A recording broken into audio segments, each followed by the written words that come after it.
Hey everybody, I want to talk a little bit about the new MIDI recording option that just came out with 11.1.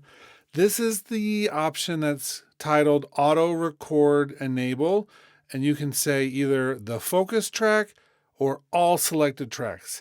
It seems like they've really been sorting out this recording of MIDI feature over the last few versions, and it really started when they allowed us to have specific MIDI inputs. Now, before that, and this is a couple versions ago, before that, we never had the choice to be able to choose a specific MIDI input, like a hardware interface or a specific keyboard. It just took all of the MIDI and funneled it into the sequencer. And it was super annoying because every other workstation out there had this, and Logic was really late to the game. But we kind of got used to it. And so I feel like at this point, they're now trying to balance the old workflow and the new workflow. And it hasn't been totally perfect. It hasn't been flawless. But now we have some more choices. And so those are the choices I want to explain to you a little bit right now. Inside project settings, under the MIDI recording, we can choose the focus track or all selected tracks. I think that the naming of this is a little bit awkward still, but let me explain a little bit. So the focus track means, and I'm going to deselect any record arm, and I can come through, and any track I select, I can play. I can just select the other one. Right? So I can go down and do that. Now I can record arm, say the bottom one here.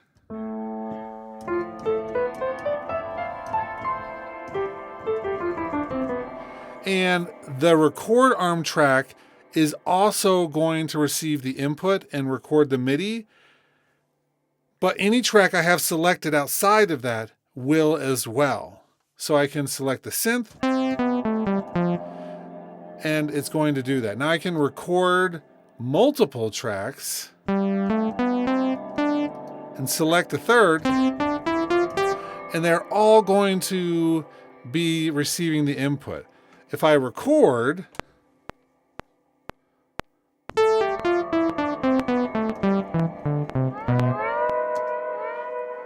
it's only going to record the MIDI into the ones that are record armed, unless none of them are record armed by pushing the button and you're just selecting one, and then that one will receive it and record it.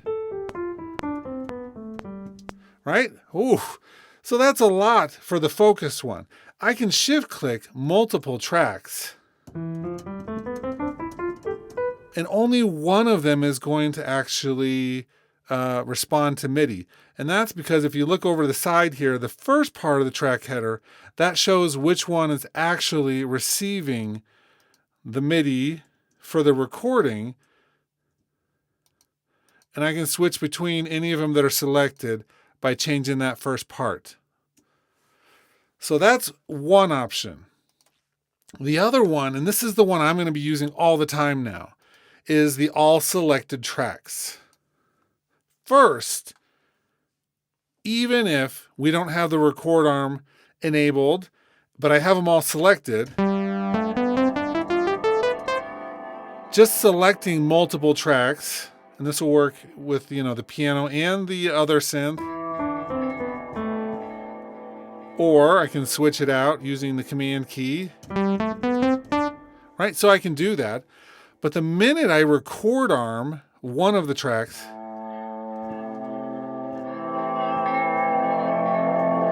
it no longer lets me select other tracks and have it receive any sort of MIDI data. So I can just select a track and work on the regions without having to have it automatically start playing it.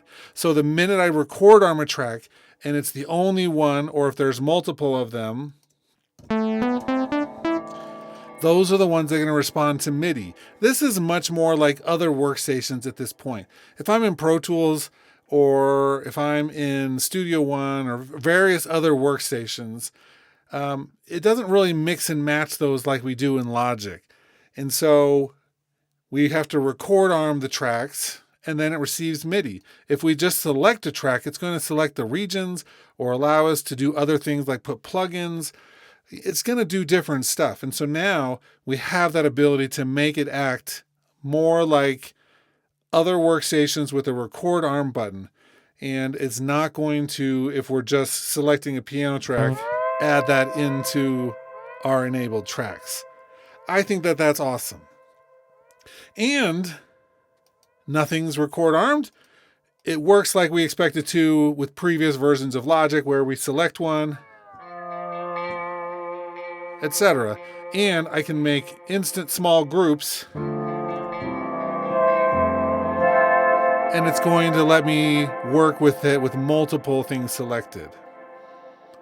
The other thing to keep in mind, if we want a track to be able to have sound but not record, the input monitoring is designed for tracks that are not record armed. And so sometimes I think we think, well, maybe we need to have that turned on if we have a track selected, but you'll see any track that is record armed or just selected with the focus, the eye goes yellow. It means the input is active, but I can come up here and select it for a non-selected track.